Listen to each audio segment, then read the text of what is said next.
Kendaraan listrik adalah kendaraan yang menggunakan satu atau lebih motor listrik atau motor traksi sebagai tenaga penggeraknya.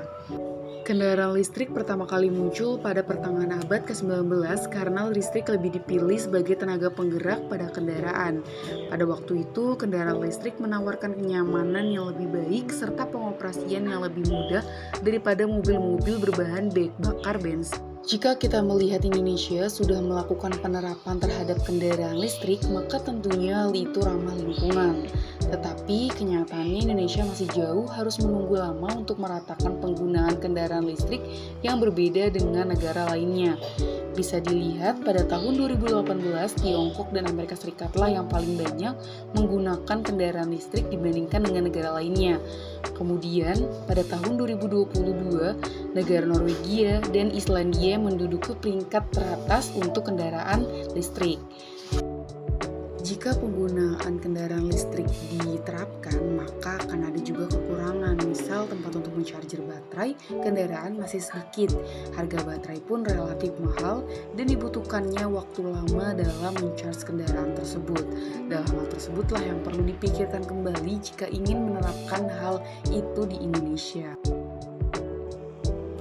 Minyak bumi juga disebut sebagai minyak mentah atau petroleum, sering dijuluki sebagai emas hitam, adalah cairan kental berwarna coklat pekat atau gelap atau kehijauan yang mudah terbakar yang berada di lapisan atas dari beberapa area di kerak bumi. Minyak bumi terdiri dari campuran kompleks dari berbagai hidrokarbon, sebagian besar seri alkana tetapi bervariasi dalam penampilan, komposisi, dan kemurniannya. Minyak bumi diambil dari sumber minyak di pertambangan minyak. Penggunaan minyak sebagai bahan bakar kendaraan tentu memiliki manfaat yang banyak bagi kehidupan manusia akan bahan bakar kendaraan tersebut. Maka dari itu, penggunaan minyak bumi lebih diutamakan untuk kendaraan dibandingkan dengan biodiesel yang akan menyebabkan korosi dan tidak baik untuk paru-paru, bahkan menyebabkan kerusakan segel dan menyumbat filter. Biodiesel merupakan bahan bakar alternatif yang dihasilkan dari bahan alami yang bisa diperbarui seperti minyak nabati dan hewani.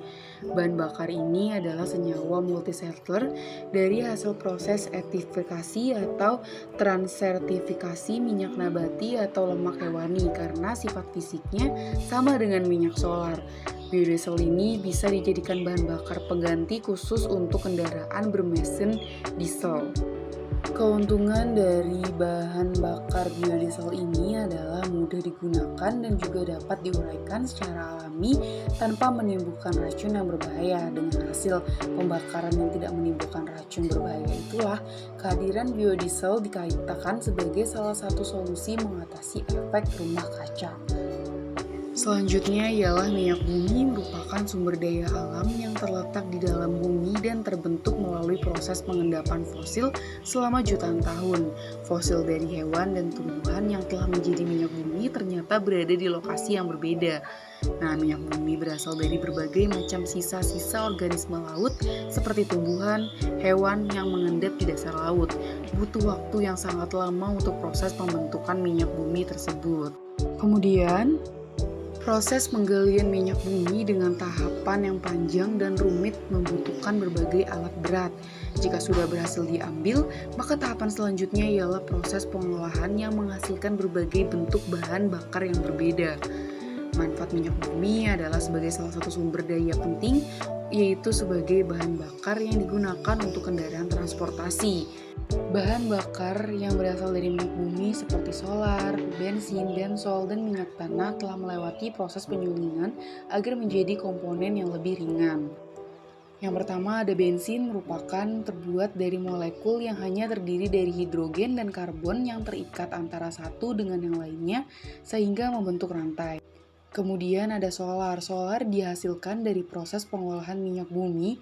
Pada dasarnya minyak mentah dipisahkan fraksi-fraksinya pada proses destilasi sehingga dihasilkan fraksi solar dengan titik didih 250 derajat Celcius sampai 300 derajat Celcius. Solar banyak digunakan sebagai bahan bakar untuk mesin diesel pada kendaraan bermotor seperti bus, truk, kereta api, dan traktor. Kemudian minyak tanah adalah cairan hidrokarbon yang tidak berwarna dan mudah terbakar. Pada suatu waktu dia banyak menggunakan lampu minyak tanah, tetapi sekarang utamanya digunakan sebagai bahan bakar pada mesin jet. Dengan begitu, maka menurut saya bahwa tidak dapat dipungkiri sekitar 70% kendaraan yang ada saat ini di Indonesia masih membutuhkan minyak bumi sebagai sumber tenaga utamanya. Kemudian, karena minyak bumi berasal dari dalam tanah, sehingga tidak perlu repot untuk melakukan penggalian. Proses ekstraksi bumi harus dilakukan dengan tahapan yang rumit dan panjang. Penggalian tidak bisa dilakukan sembarangan karena membutuhkan alat berat. Dengan minyak bumi, maka hasil yang dicapai pun mudah diprediksi, tidak seperti matahari dan angin yang masih sangat sulit untuk diprediksi. Minyak bumi mudah diubah, diekstraksi, dan biayanya juga rendah. Tetapi dengan demikian, saya juga menyetujui bahwa jika kendaraan di Indonesia nanti diratakan dengan menggunakan listrik, kendaraan mobil, motor, dan yang lainnya, maka hal itu harus menggunakan biaya yang murah atau tidak mahal untuk pembelian kendaraan listrik tersebut. Kemudian juga harus disediakannya tempat untuk mengisi baterai, karena di Indonesia sendiri juga mempunyai segudang potensi energi bersih dan lebih irit karena tidak perlu mengisi BBM, apalagi di sekarang juga harga BBM tentunya tidaklah murah. Kemudian yang pastinya juga ramah lingkungan, tentunya banyak manfaat lainnya dibandingkan dengan bahan bakar minyak seperti bensin yang menyebabkan banyak polusi dan mengakibatkan polusi di mana-mana.